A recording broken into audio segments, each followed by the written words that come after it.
আসসালামু আলাইকুম। সবাইকে মাহে রমজানের শুভেচ্ছা। বলতে না বলতে দীর্ঘ 11টি মাস পরে রমজান এসেই গেল, আর এই রমজান মাসের জন্য সারা বছর অপেক্ষা করে থাকি।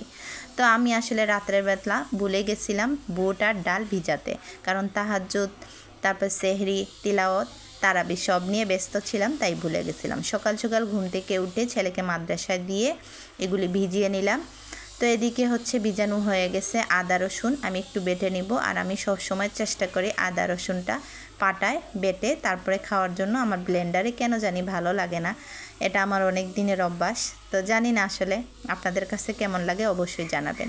আর ইউটিউবে দেখেছিলাম লবণ এবং সয়াবিন তেল দিয়ে মেখে রেখে দিলে নাকি ভীষণ সফট থাকে। তো আমি ট্রাই করব ভেবেও আর ট্রাই করা হয়নি। রমজানে যেহেতু বারে বারে ফ্রিজে রাখতে হয়, ঝামেলা, আবার বের হয় না, অনেক সময় শক্ত হয়ে যায়। তো ভাবলাম এরকম রেখে দিই, রমজানে কাজে লাগতে পারে। তো আসলে জানি না, ট্রাই করলাম, দেখা যাক কী হয়।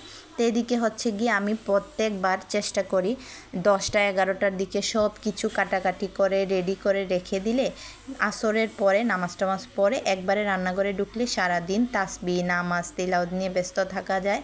মেইনলি রমজান মাস শুধু আমাদের খাওয়ার জন্য আল্লাহ দেননি, রমজান মাস আমাদের দিয়েছেন আমাদের বেশি বেশি ইবাদত করার জন্য। কারণ রমজান মাসে 1 হরফ পড়লে 70 হরফের সোয়াব পাওয়া যায়। যেহেতু বেশি সোয়াব, বেশি বেশি আমরা আমল করার চেষ্টা করব। বলতে বলতে আমি গরু মাংস কেটে ধুয়ে এটা রেখে দিব। আর হচ্ছে বুট আর আলু সিদ্ধ করে নিব, আলু চপের জন্য আলু আর বুটের জন্য। আর এদিকে মাংসটাও কষিয়ে নিব।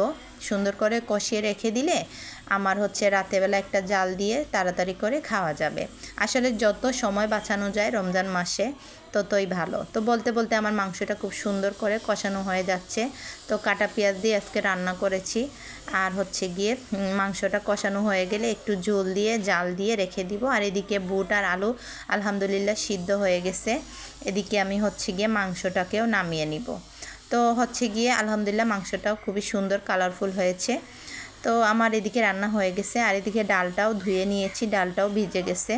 তো ডালটা আর পাটায় বাটতে ইচ্ছেই করছিল না। তো আমার বোন বলল, তুই ব্লেন্ডারে করে নে, একটু পানি দিয়ে ব্লেন্ডার করে নিয়ে একটু ছাঁকনিতে ছেঁকে নিলেই পানিটা পড়ে যায় আর খুব সুন্দর হয়ে যায়। এখন দেখি বাহ, আসলেই তো খুব সুন্দর, পানিটাও নিচে পড়ে যায়। আপনারাও ট্রাই করতে পারেন। একেবারে পাটায় পিষা ডালের মতো হয়ে যায়, আর ছাঁকনিতে ছাঁকলে পানিটাও পড়ে যায়। এই পানিটাও ফেলে দিবেন না, আপনারা যখন বেসন দিয়ে আলু চপ বেগুনি বানাবেন ওই পানিটা অ্যাড করে দিবেন। আর চায়নাদের মতো বুদ্ধি খাটিয়ে আরেকটা জিনিস করে নিলাম, সেটা কি চলেন দেখা যাক। তো এই দেখুন, আমি শুকনা মরিচটা তাওয়ায় সুন্দর করে ভালো করে এটা ভেজে নিব। যেহেতু আলু চপ বানাতে শুকনা মরিচটা মাস্ট লাগবে, তার জন্য প্রতিদিন 2টা 4টা করে ভাজাভাজি করা ঝামেলা। তো আমি একটু বেশি করে নিয়ে বয়ামে ভরে রেখে দিব। তো দেখা যায় 10-12 দিন পরে পরে, মানে মাসে 2বার 3বার করলেই যথেষ্ট। তো আমি হচ্ছে গিয়ে শুকনো মরিচটা ভাজা হয়ে গেছে, ঠান্ডা হয়ে গেছে। আমার হাতের কাছে কোনো গ্লাস বা কিছুই ছিল না। আমি একটা হাতে পলিথিন লাগিয়ে শুকনো মরিচটাকে ভেঙে নেব। এতে কি হবে, সুন্দর করে ভাঙাও হবে, হাতও জ্বলবে না, আর খুব সুন্দর করে এটাকে ভাঙা গেল। তো আপনারাও চাইলে আমার মতো এই বুদ্ধি করে নিতে পারেন, গরিবের চায়না বুদ্ধি। যাই হোক, আমার মরিচটা সুন্দর করে টালা হয়ে গেছে, মানে সুন্দর করে ভাঙা হয়ে গেছে। এবার একটা বক্সে ভরে রেখে দিব। যখন ইচ্ছা তখনই আলু ভর্তাতে দিতে পারবেন, আলু চপের আলু ভর্তায়ও দিতে পারবেন, বা এমনি কোনো চাট মশলাতেও মেখে খেয়ে নিতে পারেন। ফুচকা, চটপটি যেটাই করেন না কেন, সুন্দর করে এটা ব্যবহার করে নিতে পারেন।